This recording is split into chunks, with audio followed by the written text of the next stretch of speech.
मेरा छोटा भाई और मैं एक ही समय पर अपनी बीस्टमैन दुल्हनें चुन रहे थे। उसने बिना सोचे समझे सीधे व्हाइट वुल्फ चुन ली, जिसकी कॉम्बैट पावर सचमुच हद से ज्यादा थी। और मुझे बीस्टमैन की दुखभरी जिंदगी देखकर थोड़ा बुरा लगा, इसलिए मैंने फाइटिंग पिट से एक मरती हुई मरमेड चुन ली। लेकिन किसी को क्या पता था कि वो व्हाइट वुल्फ इतनी घमंडी निकलेगी। उसे इंसानों से बिल्कुल नफरत थी। मेरे भाई ने हर तरह से कोशिश की, लेकिन वो उसे काबू नहीं कर पाया। दूसरी तरफ मेरी मरमेड पत्नी बिल्कुल उल्टी थी, नरम दिल और देखभाल करने वाली। वो रोज मेरा ख्याल रखती थी और लोगों को ठीक भी कर सकती थी। उसने मेरे पैर भी ठीक कर दिए जो सालों से बेकार थे। जब मेरे भाई ने ये सब देखा, वो जलन से भर उठा। उसे लगा मैं फैमिली इनहेरिटेंस के लिए उससे मुकाबला करूंगा, और फिर उसने एक कार एक्सीडेंट प्लान किया और मुझे मरवा दिया। लेकिन जब मैंने दोबारा आंखें खोली, मैं वापस उसी दिन पर आ चुका था जिस दिन हम दुल्हनें चुन रहे थे। इस बार मेरा भाई सीधे उस आधी मरी मरमेड की तरफ भागा। ये देखकर फादर का चेहरा गंभीर हो गया। उन्होंने कहा, जियाची तुम मजाक कर रहे हो? ये मरमेड तो हवा का झोंका भी नहीं झेल पाएगी। ये तुम्हारी मदद कैसे करेगी? लेकिन जियाची ने सीधा जवाब दिया, डैड, मैंने फैसला कर लिया है, बस इस बार मेरी बात मान लीजिए। उसकी आंखों में जो जुनून था, उसे देखकर मुझे तुरंत समझ आ गया कि वो भी पुनर्जन्म लेकर आया है। मैं और माँ जियाची असली भाई हैं। मैं पहले फादर का सबसे होनहार उत्तराधिकारी था, लेकिन जब मैं 12 साल का था, दुश्मनों ने हमारे घर पर हमला किया और मेरी माँ और मुझे अगवा कर लिया। मैं मुश्किल से वहां से बचकर निकला, लेकिन मेरे पैर हमेशा के लिए बेकार हो गए। माँ उतनी किस्मत वाली नहीं थी, दुश्मनों ने उन्हें मार दिया। फादर और माँ का रिश्ता बहुत गहरा था, और जब माँ चली गई, फादर ने उसी का दोष मुझ पर डाल दिया। ऊपर से माँ फैमिली पीढ़ियों से हथियारों के कारोबार में है, जहां सिर्फ ताकत और शक्ति की कीमत होती है। मैं प्रतिभाशाली होने के बावजूद व्हीलचेयर तक सीमित हो गया और लोगों के सामने दिखाने लायक नहीं रहा। इसलिए फादर ने मुझसे उम्मीद छोड़ दी और माँ जियाची को ट्रेन करना शुरू कर दिया। इतने सालों में मैं फादर के पक्षपात का आदी हो चुका था। अब जियाची ने थोड़ा सा ड्रामा किया और फादर ने मजबूरी में हाँ बोल दी। वो खुश हो गया और तुरंत ऑक्शन पैडल उठा लिया। स्टाफ आए, पेमेंट लिया और रुओ शुए की लोहे की जंजीरें खोल दी। उसे सम्मान के साथ नीचे लाया गया। वो बेचारी सी लग रही थी, पूरी बॉडी पर घाव थे, फिर भी वो घुटनों पर बैठ गई और जियाची को गहराई से प्रणाम किया।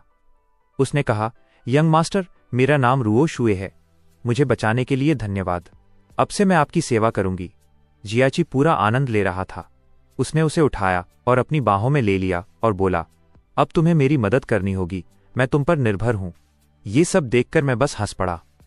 मेरा बेवकूफ भाई, जा और संभाल अपनी जहरीली मरमेड को। उसकी नरमी और आज्ञाकारिता सब अभिनय है।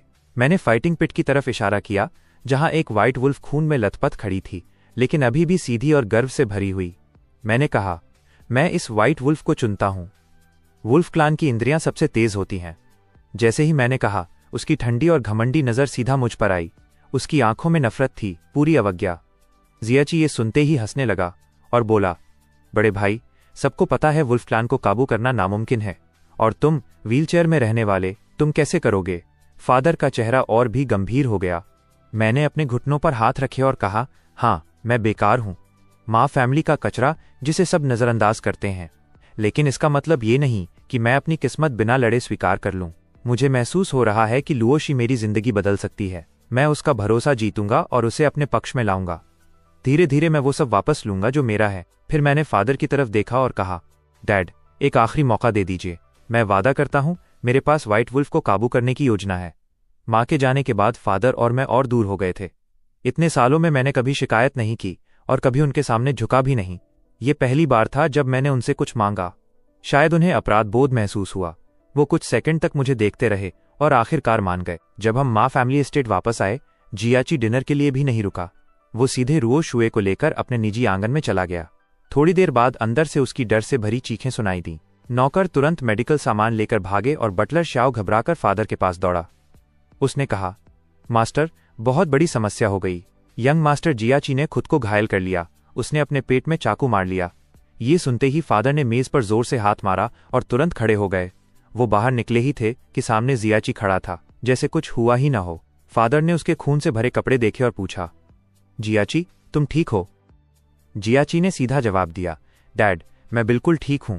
मैं बस टेस्ट कर रहा था, देखना था कि रुओ शुए असल में कितनी सक्षम है। मेरे फादर की तेज नजर रुओ शुए पर टिक गई, जो माँ जियाची के पास खड़ी थी। फिर उन्होंने धीमी आवाज में कहा, ये मरमेड अपने क्लान की सबसे शक्तिशाली हीलर है।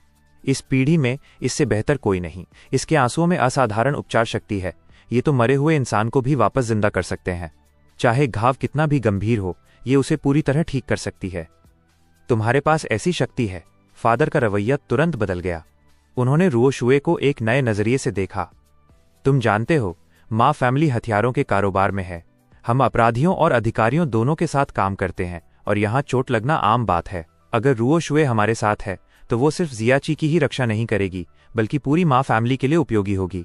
माँ जियाची के चेहरे पर पूरी घमंडी मुस्कान आ गई। देखा डैड, मैंने कहा था ना, मेरी पसंद कभी गलत नहीं होती। बस एक बात सोच रहा हूँ, मेरे बड़े भाई ने जो व्हाइट वुल्फ चुनी है वो इतनी ताकतवर है, पता नहीं वो उसे संभाल भी पाएगा या नहीं। ये कहते ही उसने और फादर ने एक साथ मेरी तरफ देखा। सब कुछ इतना अचानक हुआ था कि सारे नौकर जियाची के आंगन की तरफ भाग गए थे। फादर भी जल्दी में निकल गए और लुओशी अपनी मर्जी दिखा रही थी। वो मेरी व्हीलचेयर धक्का देने से मना कर रही थी। मुझे मजबूरी में खुद संघर्ष करते हुए बाहर आना पड़ा। फादर के पीछे पहुंचने में मुझे काफी समय लग गया। जहां जियाची सफलता से चमक रहा था, वहीं मैं बिल्कुल बेकार और उपेक्षित लग रहा था। फादर ने मेरी हालत देखी और ठंडी सी हंसी छोड़ी। माँ फैमिली का बेटा, जो एक औरत को भी काबू नहीं कर सकता। जियाची को मेरा अपमान देखकर मजा आ रहा था, लेकिन वो नकली चिंता दिखाते हुए बोला, डैड, मुझे यकीन है भाई ने ऐसा जानबूझकर नहीं किया होगा। थोड़ा समय दे देते हैं। दोनों एक परफेक्ट प्यार करने वाले पिता और आज्ञाकारी बेटे का नाटक कर रहे थे। वो मुझे वहीं छोड़कर आगे बढ़ गए। सिर्फ रुओ शुए जियाची के पीछे चल रही थी।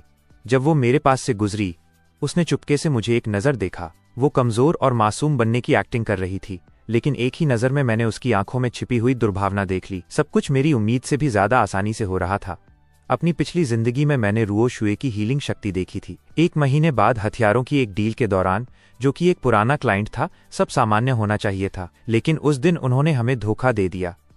मैं व्हीलचेयर में था, भाग भी नहीं सकता था। मैं व्हीलचेयर में था, भाग भी नहीं सकता था। मैं बस देख रहा था जब एक खंजर सीधा मेरे पेट में घुस गया।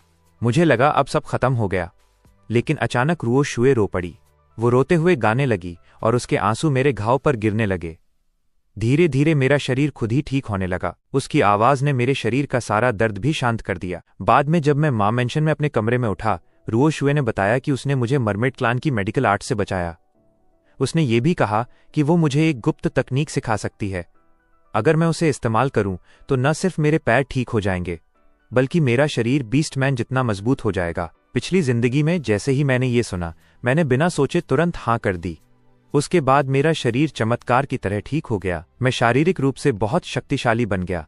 फादर बहुत खुश हुए और धीरे धीरे मैंने अपनी बुद्धिमानी और योजना से वो सारी शक्ति वापस ले ली जो जियाची ने मुझसे छीन ली थी। लेकिन मेरा सब कुछ रुओ शुए ने बर्बाद कर दिया। उसकी वो गुप्त तकनीक एक धोखा थी। वो असल में जीवन शक्ति का आदान प्रदान था।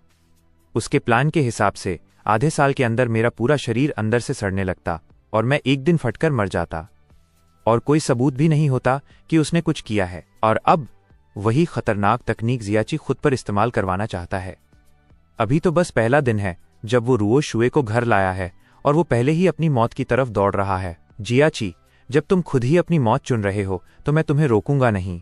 मैं बस इंतजार करूंगा तुम्हारी अचानक और हिंसक मौत की खबर का। 2 हफ्ते बाद फादर का जन्मदिन भोज था। उन्होंने हर तरफ के बिजनेस पार्टनर्स को माँ एस्टेट पर बुलाया।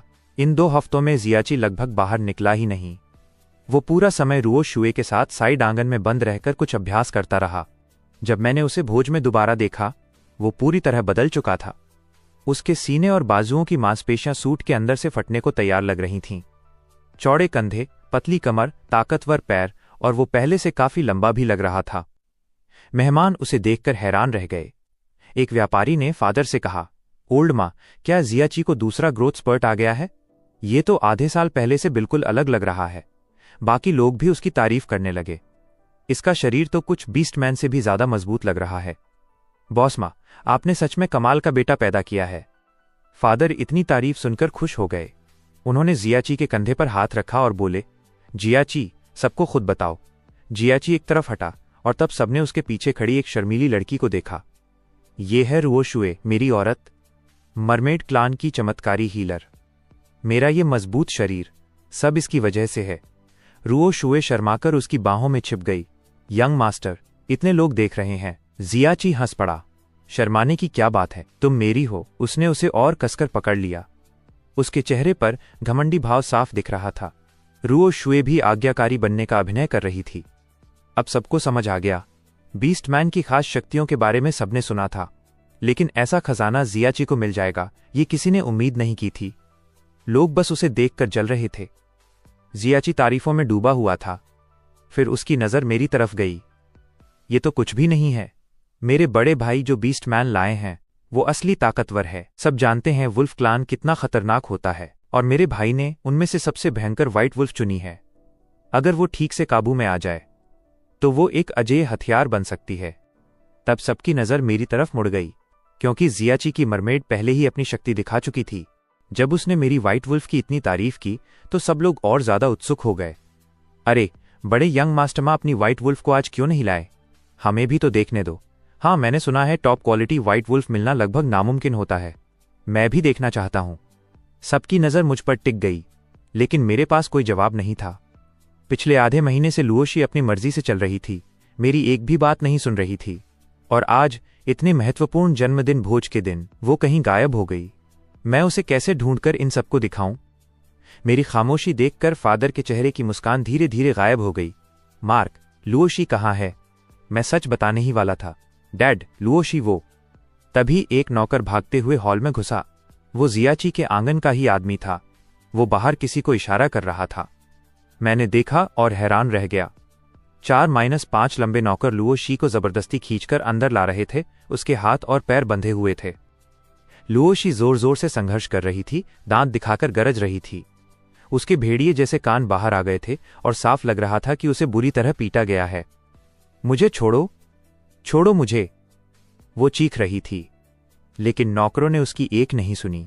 मैं व्हीलचेयर में था, तुरंत जाकर रोक भी नहीं सकता था। मेरा चेहरा ठंडा हो गया और मैंने जियाची से पूछा, ये सब क्या है छोटे भाई? जियाची ने तुरंत मासूम चेहरा बनाया और फादर की तरफ मुड़ गया। डैड, देखिए ना, बड़े भाई मुझे ही दोष दे रहे हैं। फिर वो नाटक करते हुए बोला, ये व्हाइट वुल्फ लुओशी बहुत घमंडी और बेकाबू है। सिर्फ आधे महीने में ही 15 बार भागने की कोशिश कर चुकी है। अगर ये मेरी बीस्टमैन होती तो हर बार पकड़ने पर मैं इसे पिटवाता, लेकिन बड़े भाई ये इसे काबू ही नहीं कर पा रहे। अभी मेरे नौकरों ने बताया कि वो फिर से भाग गई थी, तो मैंने तुरंत लोग भेजे उसे वापस लाने के लिए, और ये मुझे धन्यवाद बोलने के बजाय दोष दे रहे हैं। इंसान हमेशा बीस्टमैन को काबू करने के लिए ताकत और सजा का इस्तेमाल करते आए हैं। जो नहीं मानते उन्हें मार दिया जाता है। जियाची की बात सुनकर मेहमानों को भी ये सब सामान्य लगा। उनकी नज़र में तुलना साफ थी। छोटा बेटा सफल और बड़ा बेटा अपनी बीस्टमैन को भी संभाल नहीं पा रहा। फादर ने जब मेहमानों को आपस में बातें करते देखा तो उन्हें लगा उनकी बेइज्जती हो गई। उन्होंने तुरंत आदेश दिया, इस बदतमीज बीस्टमैन को ले जाओ और 50 कोड़े मारो। मैं तुरंत घबरा गया और बोला, फादर, लुओशी मेरी बीस्टमैन है, उसका फैसला मुझे लेने दीजिए। अच्छा, तुम क्या करोगे? फादर ने ठंडी नज़र से पूछा। मैंने एक पल सोचा और सीधे कहा, फादर, मुझे लगता है इंसान और बीस्टमैन बराबर होने चाहिए।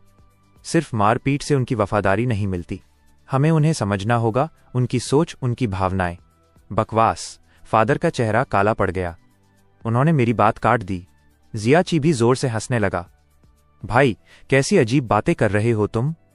इतनी हमदर्दी बीस्टमैन के लिए?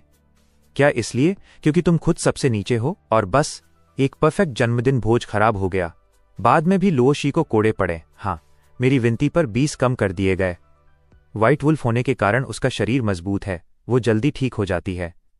सच कहूं तो ऐसे दंड से उसे ज्यादा नुकसान नहीं होता। फिर भी मैं एक खास मरहम लेकर उसके कमरे गया। जब मैंने दरवाजा खोला, वो बिस्तर पर उल्टा लेटी हुई थी, उदास। मुझे देखते ही उसने अपना चेहरा दूसरी तरफ घुमा लिया। तुम यहां क्या कर रहे हो? मैंने मरहम मेज पर रखा और कहा, शायद ज्यादा नुकसान नहीं हुआ, लेकिन निशान रह जाएंगे। ये मरहम उन्हें हटा देगा। मैं मदद करता हूं, मुझे जरूरत नहीं। उसने मरहम छीन लिया और मेरा हाथ हटा दिया। वो कुछ देर चुप रही, फिर धीरे से बोली, वैसे वो जो तुमने भोज में कहा था, इंसान और बीस्टमैन बराबर हैं, क्या वो सच था? मैं हल्का सा मुस्कुराया। उसकी भेड़िए वाली पूंछ अभी पूरी तरह छिपी नहीं थी और धीरे धीरे हिल रही थी। हाँ, मैं सच में ऐसा ही मानता हूं। मैं तुम्हें कभी मजबूर नहीं करूंगा। मैंने तुम्हें खरीदा है, पर तुम आजाद हो, तुम अपनी मर्जी से जी सकती हो। ये सुनकर वो बिल्कुल हैरान रह गई। तब मुझे समझ आया, वो उतनी विद्रोही नहीं है जितनी दिखती है। बाहर से वो कांटों जैसी है, लेकिन अंदर से हैरानी की बात है कि काफी नरम और थोड़ी सी प्यारी भी। अगली सुबह जैसे ही मैं उठा, मैंने नौकर से लुओ शी के बारे में पूछा। वो हिचकिचाते हुए बोला, young master. Madam Luo she आज भागी नहीं। मैं थोड़ा हैरान हुआ। तो अब कहाँ है वो? जैसे ही मैंने ये कहा, दरवाजा खुला और लुओ शी अजीब से भाव के साथ अंदर आई, हाथ में ट्रे लेकर। उसने ट्रे मेज पर रखी। मैंने देखा जला हुआ अंडा, आधा पका बीफ और एक काला टोस्ट। मैंने तुम्हारे लिए नाश्ता बनाया है, तो तुम प्रभावित हुए ना? मैं हल्का सा मुस्कुराया, अंडा उठाया और एक निवाला लिया। फिर बोला, बुरा नहीं है। लुओ शी के चेहरे पर गर्व भरी मुस्कान आ गई और वो आकर मेरे पास बैठ गई। मैं आराम से नाश्ता खा रहा था और कैजुअली पूछा, आज तुमने भागने की कोशिश क्यों नहीं की? ऊपर से मेरे लिए नाश्ता भी बना दिया। लुओ शी कुछ देर चुप रही, जैसे कोई पुरानी दर्द भरी बात याद आ गई हो। उसकी आंखें हल्की सी लाल हो गईं। मैं आगे बढ़ा और उसकी आंखों के आंसू पोंछने लगा। तब उसने धीमी आवाज में कहा, मेरी 2 बड़ी बहनें और मेरी मां सब इंसानों ने पकड़ ली थीं। आज तक हमें नहीं पता वो जिंदा हैं या नहीं। हमारा व्हाइट वुल्फ क्लान शक्तिशाली है, इसलिए इंसान हमें ट्रॉफी की तरह पकड़ते हैं। बचपन से मैंने अपनी जाति के लोगों को यातना सहते देखा है।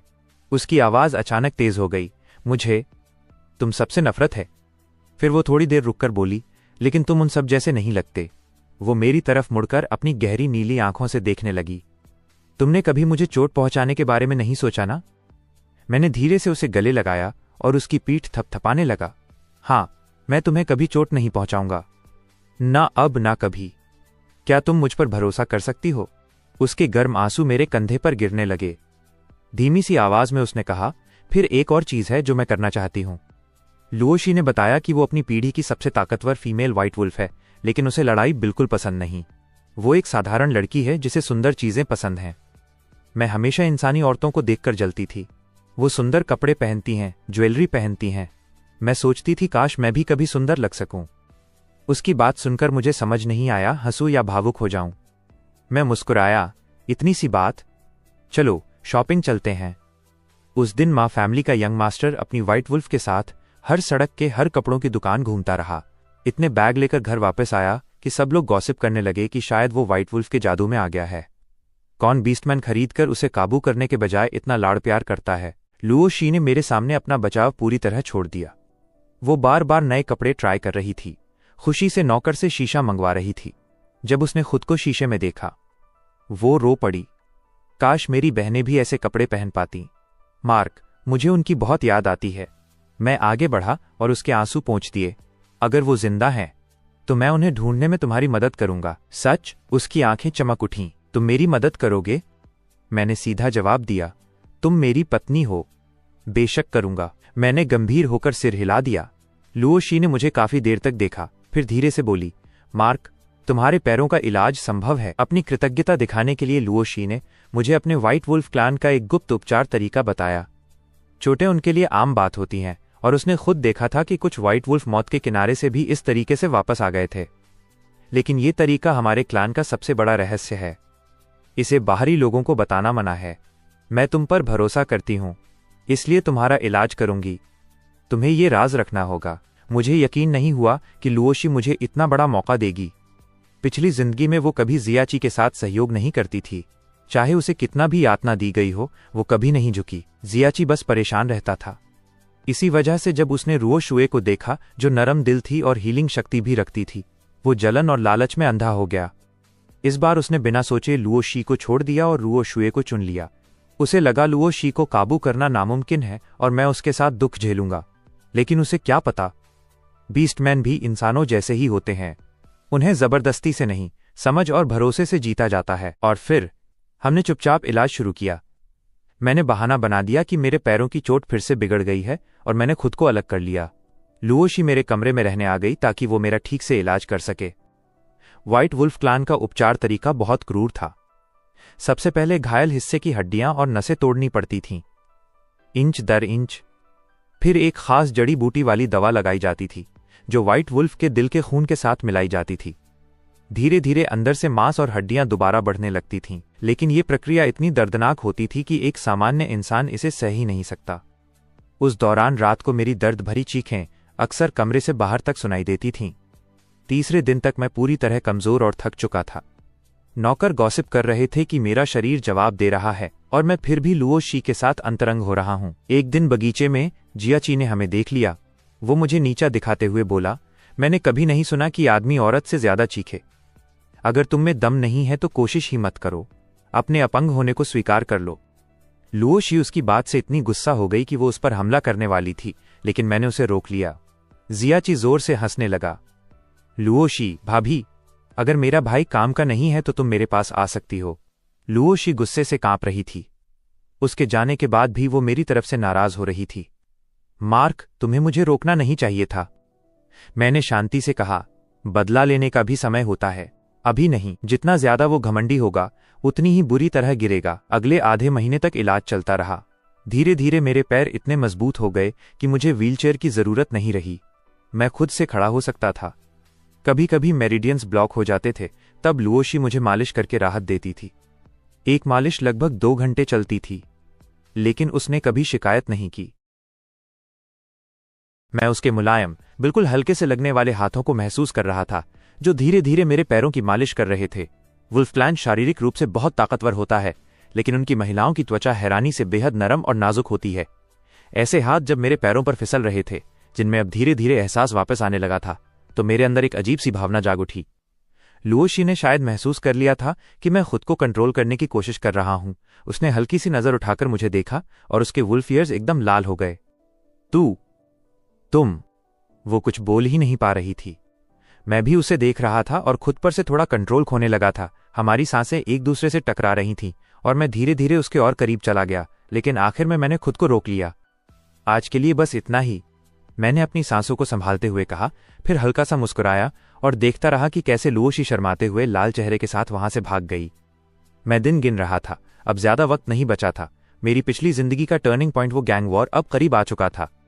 आज का मां जियाची पिछले आधे महीने से भी ज्यादा ताकतवर और मस्कुलर हो चुका था। पिछली जिंदगी में रुओ शुए मेरे ऊपर फिजिकल एनहांसमेंट करती थी, लेकिन बहुत संभल कर, शायद इसलिए ताकि मैं जल्दी मर न जाऊं और किसी को शक न हो, इसलिए वो हफ्ते में सिर्फ एक बार ऐसा करती थी। लेकिन जियाची अलग था। वो घमंडी और बेहद बेसब्र था।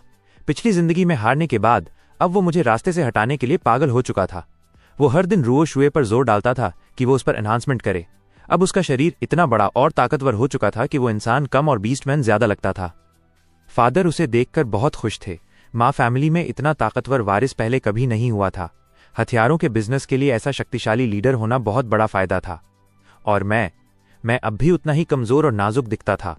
नौकर आपस में बातें करते थे, कहते थे कि जियाची रुओ शुए के साथ एक शेर जैसा बन गया है और अगला फैमिली हेड वही बनेगा।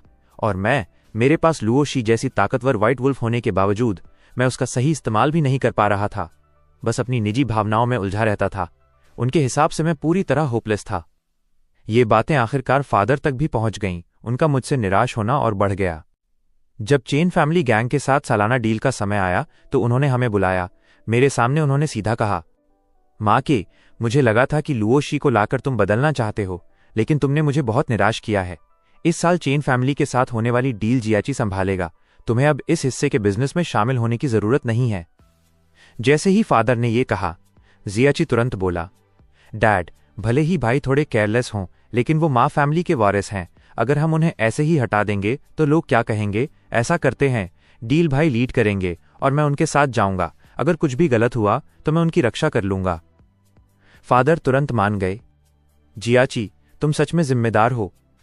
फिर उन्होंने मेरी तरफ ठंडी नजर से देखा। ये तुम्हारा आखिरी मौका है, मुझे दोबारा निराश मत करना। मैंने सिर झुकाकर हामी भर दी। मेरे सीधे साधे फादर क्या समझते? जियाची का ये सब ड्रामा किसी भाईचारे के लिए नहीं था। वो जानता था कि इस डील में लड़ाई होगी। वो खुद जोखिम नहीं लेना चाहता था और चाहता था कि मैं मर जाऊं। इस बार उसे लगा कि मेरे पास रुओ शुए नहीं है जो मुझे बचा सके, इसलिए शायद मैं सीधे मर जाऊंगा और उसके बाद वो आराम से फैमिली हेड बन जाएगा। डील वाले दिन सब कुछ बिल्कुल पिछली जिंदगी जैसा ही हुआ। चेन फैमिली गैंग के लोगों ने बिना किसी चेतावनी के हथियार निकाल लिए और हमारे आदमियों पर हमला कर दिया। कुछ ही सेकंड में पूरा माहौल खून खराबे में बदल गया। जियाची बिल्कुल शांत था। वो पीछे खड़ा सब देख रहा था, लेकिन एक बार भी मदद करने नहीं आया। हमारे आदमी एक एक करके गिर रहे थे। मेरे सामने एक लोहे की प्लेट थी जिसे कवर के लिए इस्तेमाल किया जा सकता था, लेकिन व्हीलचेयर में होने की वजह से मैं आसान निशाना था। जल्द ही चेन फैमिली का एक आदमी मुझे टारगेट करके मेरी तरफ दौड़ा। उसने दांत भींचे और अपनी लंबी ब्लेड मेरे ऊपर चला दी। जियाची मेरे बिल्कुल पास खड़ा था। उसने ये सब देखा, फिर मेरी तरफ देखकर एक खतरनाक मुस्कान दी। उसके होंठ हिले और मैं समझ गया कि वो क्या कह रहा था। प्रिय बड़े भाई, अब तुम आराम से मर सकते हो। सब कुछ साफ हो गया। इस बार उसने पहले से ही सब सेट कर रखा था। चेन फैमिली के आधे लोग उसके साथ मिले हुए थे। ये पूरी तरह से प्लान किया हुआ विश्वासघात था। लेकिन सोचने का मौका ही नहीं मिला। जैसे ही वो ब्लेड मेरे ऊपर गिरने वाली थी, मैंने पूरी ताकत से अपनी व्हीलचेयर को पीछे धक्का दिया।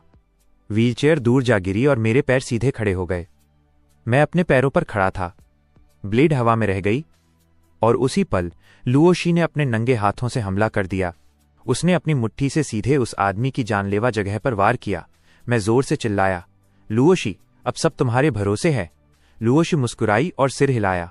फिर वो पूरी तरह बेकाबू होकर लड़ने लगी। उसने अपना आधा वुल्फ रूप धारण कर लिया। उसके तेज पंजे और वुल्फ ईयर्स बाहर आ गए। उसके पंजे हथियार बन चुके थे। उसके कान हर दिशा की आवाज सुन रहे थे और उसकी आंखें हर तरफ देख पा रही थीं। सबसे पहले उसने चेन गैंग के लोगों द्वारा घायल किए गए माँ फैमिली के आदमियों को बचाया। फिर अकेले ही चेन फैमिली गैंग के लोगों पर टूट पड़ी, जब तक कि सिर्फ एक आदमी नहीं बचा। माँ जियाची की आंखें गुस्से से बाहर निकलने वाली थीं। उसके पूरे शरीर की नसें उभर आई थीं। उसके चेहरे पर डर साफ दिख रहा था। नामुमकिन, ये नामुमकिन है। तुम्हें तो यहीं मर जाना चाहिए था। तुम खड़े कैसे हो सकते हो? मैं हल्का सा मुस्कुराया। ये तो तुम ही बताओ। रुओ शुए, जो अब तक जियाची के पीछे छिपी हुई थी, पहली बार अपनी कमजोर और मासूम एक्टिंग छोड़कर मुझे ध्यान से देखने लगी। उसकी नजरें जैसे मुझे परख रही थीं। उधर लुओशी ने अपने तेज पंजे चेन फैमिली गैंग के आखिरी आदमी की गर्दन पर रख दिए। उसने ठंडी आवाज में पूछा, डील तोड़कर हमला क्यों किया? माँ फैमिली के बड़े यंग मास्टर को मारना क्यों चाहते थे? वो आदमी डर से कांपने लगा। उसकी हालत ऐसी थी जैसे अभी बेहोश हो जाएगा। ये सब सेकंड यंग मास्टर माँ का प्लान था। यंग मास्टर माँ ने ही कहा था कि डील के दौरान ट्रबल क्रिएट करो और केओस में बड़े यंग मास्टर को मार दो। मेरा कोई कसूर नहीं। मैं तो बस ऊपर से मिले आदेश मान रहा था। मुझे छोड़ दो प्लीज। इतने बड़े हंगामे की खबर आखिरकार फादर तक पहुंच गई। वो तुरंत ड्राइवर और दर्जन भर नौकरों को लेकर वहां पहुंचे। अंदर आते ही उन्होंने देखा चेन गैंग का आदमी लुओशी के कब्जे में था और माँ फैमिली के कई लोग जमीन पर घायल पड़े थे। फादर का चेहरा तुरंत सफेद पड़ गया। ये सब आखिर हुआ क्या है? चेन गैंग का आदमी तुरंत चिल्लाया। मास्टर माँ, आपको इंसाफ करना होगा। ये सब यंग मास्टर माँ का प्लान था। उन्होंने ही कहा था कि डील के दौरान ट्रबल क्रिएट करो और केओस में बड़े यंग मास्टर को मार दो। माँ जियाची का चेहरा एकदम बदल गया। ये सब बकवास कर रहा है। लेकिन फादर ने हाथ उठाकर उसे चुप करा दिया। फिर उनकी नजर मुझ पर गई। उन्होंने देखा कि मैं व्हीलचेयर पर नहीं बल्कि एक सामान्य इंसान की तरह खड़ा था। उनकी आंखों में साफ हैरानी थी। मार्क, तुम्हारे पैर, मैं झुककर बोला। शायद उस समय जान बचाने के चक्कर में मैं अपनी हालत भूल गया और उसी पल खड़ा हो गया। उस हिसाब से तो मुझे अपने छोटे भाई का शुक्रिया अदा करना चाहिए। माँ जियाची गुस्से से काला पड़ गया।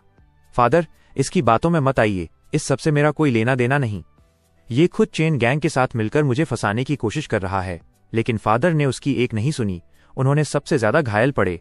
माँ फैमिली के आदमी से पूछा, सच सच बताओ, आज यहाँ क्या हुआ था? मैं तुम्हें प्रोटेक्ट करूंगा। उस आदमी ने पेट पकड़ते हुए कहा, मास्टर माँ, मैंने अपनी आंखों से देखा। चेन गैंग के लोग अचानक हम पर टूट पड़े और जब सेकंड यंग मास्टर ने देखा कि बड़े यंग मास्टर सुरक्षित हैं, तो उन्होंने गुस्से में कहा कि उन्हें यहीं मर जाना चाहिए था।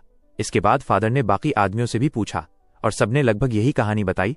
माँ जियाची ने आज के केओस का इस्तेमाल करके मुझे खत्म करने का प्लान बनाया था, लेकिन उसने कभी नहीं सोचा था कि मैं सिर्फ बचूंगा ही नहीं बल्कि पिछली जिंदगी की तरह अपनी डिसेबिलिटी भी पार कर लूंगा। मुझे अपनी पिछली जिंदगी याद आ गई। उस वक्त भी चेन गैंग ने अचानक हमला किया था। अब सोचता हूं तो साफ समझ आता है कि उसके पीछे भी माँ जियाची ही था। फर्क बस इतना था कि तब मैं उस डिजास्टर को अपने लिए ब्लेसिंग बना पाया था और इस जिंदगी में भी वो एक बार फिर मुझसे हार चुका था। माँ जियाची समझ चुका था कि अब सब खत्म हो चुका है। बिजनेस साबोटाज करना और अपने ही भाई की हत्या की साजिश रचना कोई छोटी बात नहीं थी। इस बार फादर उसे नहीं बचाने वाले थे। वो धड़ाम से घुटनों पर गिर पड़ा और फादर के सामने रेंगते हुए बोला, डैड, मुझे माफ कर दीजिए। मुझसे गलती हो गई। मैं दोबारा ऐसा कभी नहीं करूंगा। लेकिन फादर का चेहरा बिल्कुल ठंडा था। उन पर उसकी दया भरी बातों का कोई असर नहीं हुआ। उन्होंने मेरी तरफ देखा और कहा, मार्क, अब जब तुम ठीक हो चुके हो तो तुम्हें माँ फैमिली की जिम्मेदारियां संभालनी होंगी। आज से जियाची के सारे बिजनेस तुम्हारे हवाले हैं, इसलिए अच्छे से काम करना। मुझे दोबारा निराश मत करना। फादर की ये बात सुनते ही माँ जियाची पूरी तरह सुन पड़ गया। उसे पता था कि फादर सख्त हैं, लेकिन उसने वो हमेशा इस बात से डरा रहता था कि एक दिन सच बाहर आ जाएगा और फादर उसके कंट्रोल वाले सारे बिजनेस मुझे दे देंगे, लेकिन चाहे उसने कितनी भी प्लानिंग की हो। वो अपनी किस्मत से बच नहीं पाया। मैंने प्रॉपर्ली अरेंज लेजर्स फादर को दिए और उनमें जो लॉसेस और गड़बड़ियां थीं सब डिटेल में समझा दिया। फादर गुस्से से फट पड़े। माँ जियाची इतने सालों से स्मार्ट और केपेबल होने का नाटक करके उन्हें बेवकूफ बना रहा था। मेरे फादर जैसे इंसान के लिए जो अपनी रेपुटेशन को सबसे ऊपर रखते हैं, ये बिल्कुल अनएक्सेप्टेबल था। उन्होंने तुरंत ऑर्डर दिया कि माँ जियाची को उसके प्राइवेट कोर्टयार्ड में हाउस अरेस्ट कर दिया जाए। अब वो बिना परमिशन के कहीं आ जा नहीं सकता था। इसी बीच फादर का ट्रस्ट मिलते ही मैंने बिजनेस वर्ल्ड में अपनी जगह बनानी शुरू कर दी। बाहर के वेल्थी मर्चेंट्स जो पहले हमेशा जियाची की चापलूसी करते थे, उन्हें भी समझ आ गया कि अब हालात बदल चुके हैं। धीरे धीरे वो मेरे करीब आने लगे। कुछ डील्स के बाद उनमें से कई लोग मेरे साथ काफी कंफर्टेबल हो गए। वो जेन्युइनली मेरी तारीफ करते थे, कहते थे कि मैं जियाची से कहीं ज्यादा स्टेबल और रिलायबल हूं।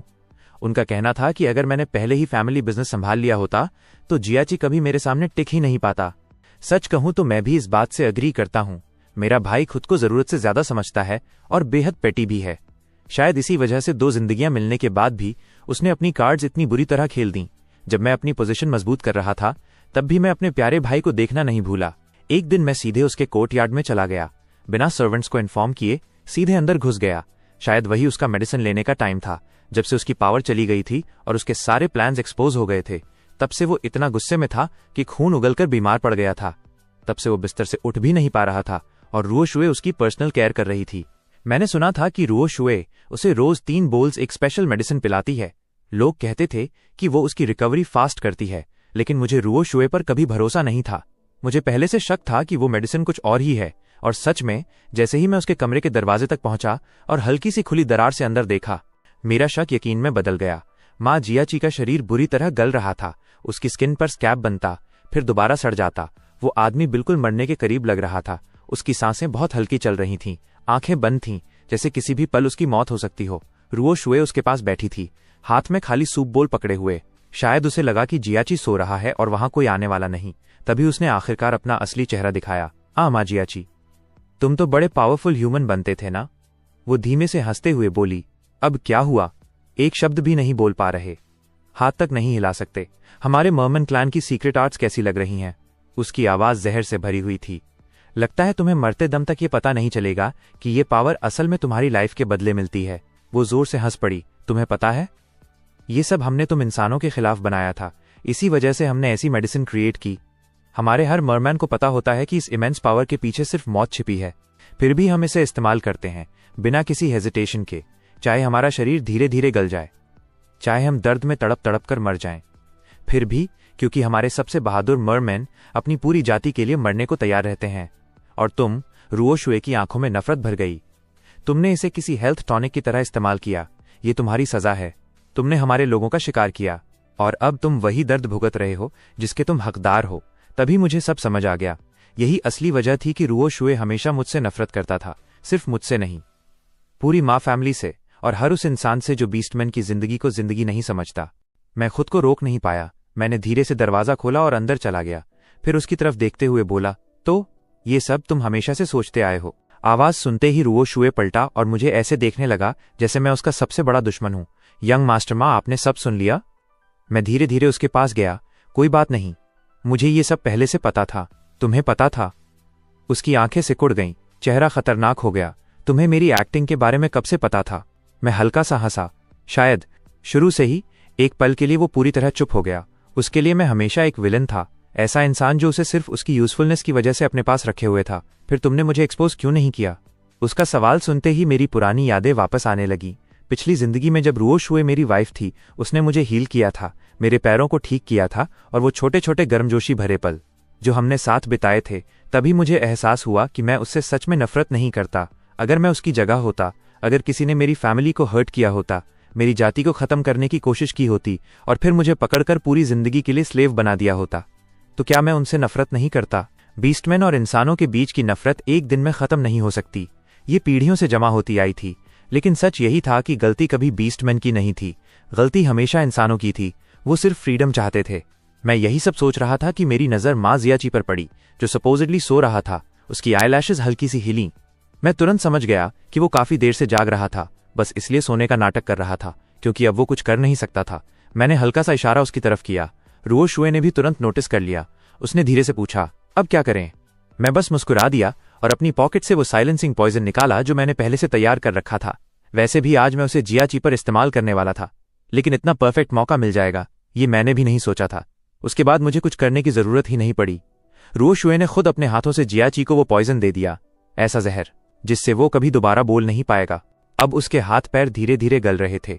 वो ना लिख सकता था, ना बोल सकता था, अपनी सफाई तक नहीं दे सकता था, और बिना मरमेड की देखभाल के वो एक दिन भी जिंदा नहीं रह सकता था। और सबसे बड़ी बात, फादर की परमिशन के बिना वो उस कोर्टयार्ड से बाहर भी नहीं जा सकता था। इस तरह माँ जियाची पूरी तरह गेम से बाहर हो चुका था। और मैं धीरे धीरे माँ फैमिली में अपनी पोजीशन मजबूत करता गया। जब जियाची मर गया तब मैंने ऑफिशियली माँ फैमिली के हेड की जगह संभाल ली। मैंने माँ फैमिली के आर्म्स बिजनेस को एक बिल्कुल नए लेवल तक पहुंचा दिया। और जब से मैंने कंट्रोल संभाला, मैंने बीस्टमैन के लिए कई नए रूल्स लागू किए, कम से कम माँ फैमिली के अंदर। अब उनके राइट्स प्रोटेक्ट किए जाने लगे थे। रुओ शुए के लिए जियाची की मौत के बाद मैंने उसकी आखिरी विश पूरी की। मैंने उसे वापस उसके मरफोक क्लैन में लौट जाने दिया। जाने से पहले वो थोड़ी देर रुका, जैसे उसे कुछ महसूस हुआ हो। फिर उसने कहा कि उसने एक सपना देखा था। उस सपने में वो मेरी वाइफ था और आखिर में उसने मुझे मार दिया। मैं बस हल्का सा मुस्कुराया। वो सिर्फ एक सपना है, इतनी टेंशन क्यों ले रहे हो? फिर वो धीमे से बोला, फिर भी मुझे तुमसे माफी मांगनी है। शायद उसे भी अपनी पिछली जिंदगी की यादें वापस आ गई थीं, लेकिन अब उससे कोई फर्क नहीं पड़ता था। मैं उसे जाते हुए देखता रहा, फिर अपना ध्यान वापस मोड़ लिया। मैंने लुओ शी के पेट पर हाथ रखा जो अब साफ नजर आने लगा था। मैं मुस्कुराया, देखो अभी इतना छोटा है, लेकिन पेट कितना बड़ा हो गया है। जब ये पैदा होगा ना, एक हेल्थी सा गोलू मोलू लड़का होगा। लुओ शी ने मुझे देखा, फिर हल्की सी मुस्कान के साथ बोली, मेरी बस एक ही विश है कि वो पैदा हो ऐसी दुनिया में।